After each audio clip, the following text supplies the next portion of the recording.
Hello राष्ट्र के भावी एवं वर्तमान कर्णधार। सोसाइटी ऑफ कैरियर टेक्नोलॉजी और जन विकास महासभा द्वारा संचालित इस पर्यावरण कार्यक्रम में आपका स्वागत है।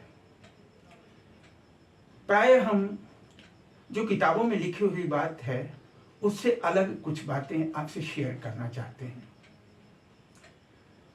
इनफैक्ट हम लोग पिछले कुछ सालों में प्रकृति से कटते चले गए हैं, जिसके कारण हमारे जीवन में परेशानियां बढ़ गई हैं।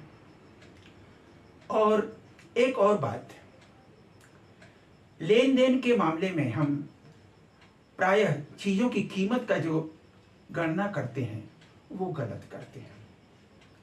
जैसे एक किसान जो खेती करता है और अपने मेहनत की कमाई से खेती करके पसीना बहा करके कुछ ले करके जो आता है, हम उसे खरीदते हैं, लेकिन हम भूल जाते हैं कि उस फसल को पैदा करने में सूरज की रोशनी ने भी अपना योगदान दिया है, पानी ने भी अपना योगदान दिया है, मिट्टी में उपस्थित पोषण तत्व ने भी अपना योगदान दिया है, बहती हुई हवा के ऑक्सीजन और कार्बन डाइऑक्साइड ने भी अपना योगदान दिया है। उसकी भी अपनी कीमत है। उस सूरज की रोशनी से मिलने वाली गर्मी और ऊर्जा की भी कीमत है, और हम चुपचाप उसे लेते तो रहते हैं पर्यावरण से, लेकिन हम उसका कोई हिस्सा वापस नहीं करते हैं। तो होगा क्या? इस तरीके से वन साइडेड कब तक चलेगा? हम पानी की जरूरत होती है, पहले तो नदी से ले लेते थे, तालाब से, झील से ले लेते थे। अब नदी को हमने मार डाला, हमने अंडरग्राउंड वाटर लेना शुरू किया, सबमर्सिबल पंप लगाना शुरू किया घर में, और भूमिगत जल का इतना अधिक दोहन किया। आपके सामने है कि पहले हैंडपंप लगाने में कितने मीटर की खुदाई करने के बाद पानी का लेवल आ जाता था। आज क्या है? इंडिया मार्का 2 जो और ज्यादा गहराई तक जाता था, उससे पानी आता था, अब उससे भी पानी नहीं मिल पाता है, और ज्यादा गहरी खुदाई की जरूरत है। तो हम भूमिगत जल का तो इस्तेमाल कर रहे हैं, लेकिन भूमिगत जल को वापस तो हम कर नहीं रहे हैं। प्रकृति का कब तक हम दोहन करेंगे? चाहे वो व्यापारी हो जो कि भूमिगत जल को निकाल करके और उसको बोतल में भर करके बेच रहा है, हम उसे खरीद रहे हैं, उसका फायदा तो हो रहा है, लेकिन वो उस पानी को लेने के बाद कितना हिस्सा पानी का फिर वापस कर रहा है धरती को। हम जो सबमर्सिबल पंप से पानी ले रहे हैं, फिर कितना पानी धरती को वापस कर रहे हैं। हमें सोचना पड़ेगा। हमें रेन वाटर हार्वेस्टिंग सिस्टम या और भी जिस तरीके से साफ पानी को इकट्ठा करके हमें ऐसा भी सिस्टम बनाना पड़ेगा कि जिस तरीके से सबमर्सिबल पंप से पानी पाइप से होकर के ऊपर आता है, उसी तरीके से कुछ पाइप ऐसा लगाएं कि जब बारिश का पानी हो उस पाइप से नीचे चला जाए। हमें ऐसा कुछ करना पड़ेगा, नंबर 1। दूसरी बात ये, एक बात अभी किताबों में नहीं आई है, लेकिन मैं आपसे ये कहना चाहता हूं, हमें धरती को तो बचाना ही है, पर्यावरण को बचाना ही है, लेकिन धरती वासियों को भी बचाना है। प्राकृतिक संसाधन में मिट्टी, पानी, धूप, हवा, सूरज की रोशनी, समय, ये सब तो है ही हैं, लेकिन मनुष्य भी एक प्राकृतिक संसाधन है। पर्यावरण नहीं स्वस्थ रहेगा तो मनुष्य नहीं सरवाइव कर पाएगा, मनुष्य नहीं स्वस्थ रह पाएगा तो पर्यावरण भी नहीं सरवाइव कर पाएगा। मनुष्य का स्वस्थ रहना भी आवश्यक है, और हमें मनुष्य और पालतू पशु पक्षियों को भी बचाना है। जरा सोचिए कि पिछले कुछ सालों में हम कर क्या रहे हैं। इस समय पूरी दुनिया की युवा पीढ़ी नशे की गिरफ्त में है, अरबों खरबों रुपए का नुकसान हो रहा है, विद्यार्थी की क्षमता कम हो रही है, युवा पीढ़ी की क्षमता कम हो रही है, और हम क्या कह रहे हैं? नशा हो तो उस नशे से राजस्व की प्राप्ति होती सरकार को। अरे लानत है इस राजस्व को।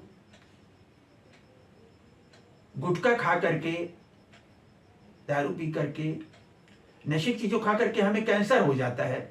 एक तरफ हम कैंसर के कभी इलाज करेंगे, उस पर भी पैसा खर्च करेंगे, युवा पीढ़ी की जिंदगी भी खत्म करेंगे, और दारू, गुटखा, इन सब की बिक्री से हम राजस्व की प्राप्ति करेंगे। हमारी मानवता कहां जा रही है ये बताइए। हमें मालूम ही नहीं है कि इंसान की प्रायोरिटीज क्या होनी चाहिए। अभी जरा सा कोरोना आया था तो सबको आटे दाल का भाव मालूम हो गया।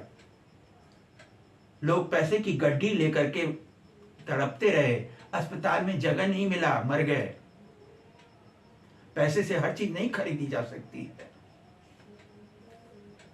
तो हमें जो चीजें मानवता के लिए समस्या हैं, हमें उन पे भी विचार करना पड़ेगा। पर्यावरण के साथ साथ हमें मानव को भी बचाना पड़ेगा, युवा पीढ़ी को बचाना पड़ेगा। हर जगह वही हाल है।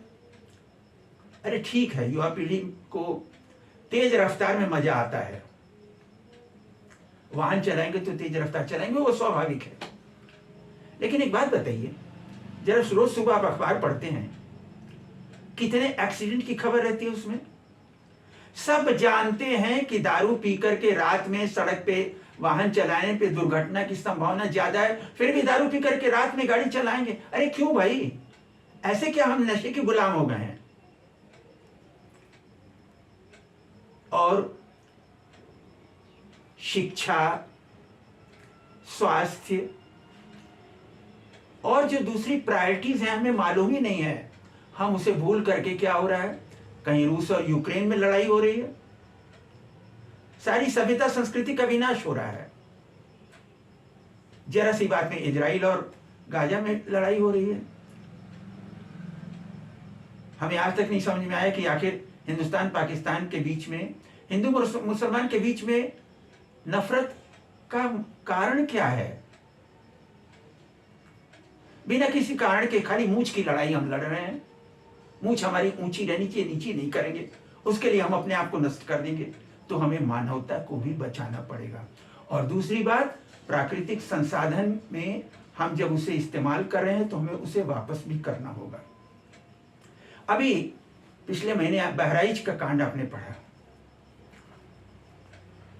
कभी आपने सोचा है ये जंगली जानवर हमारे गांव और शहर में नहीं आ रहे हैं, एक्चुअली हम उनके हिस्से में, उनके घरों में जा रहे थे, एनक्रोचमेंट कर रहे थे, इसलिए उन्हें मजबूर होकर के हमारे गांव में आना पड़ रहा है।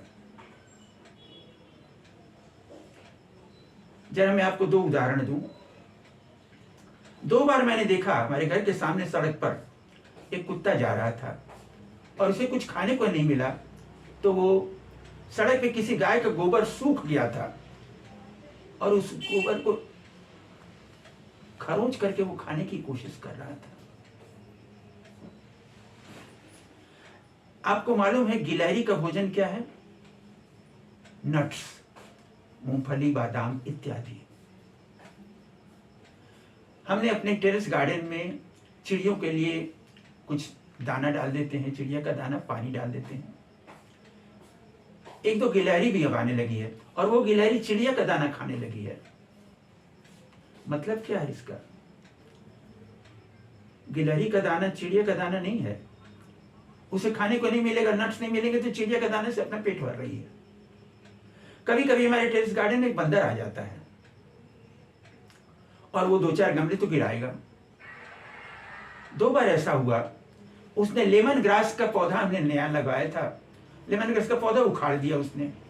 फिर हमने उसे गमले में लगाया, उसने उसे दूसरे दिन फिर उखाड़ दिया। मैंने अपने माली से पूछा ये क्या मामला है भाई? एरेका पाम का पौधा लगाया था, बड़ा महंगा पौधा, एरेका पाम उसने नोच दिया।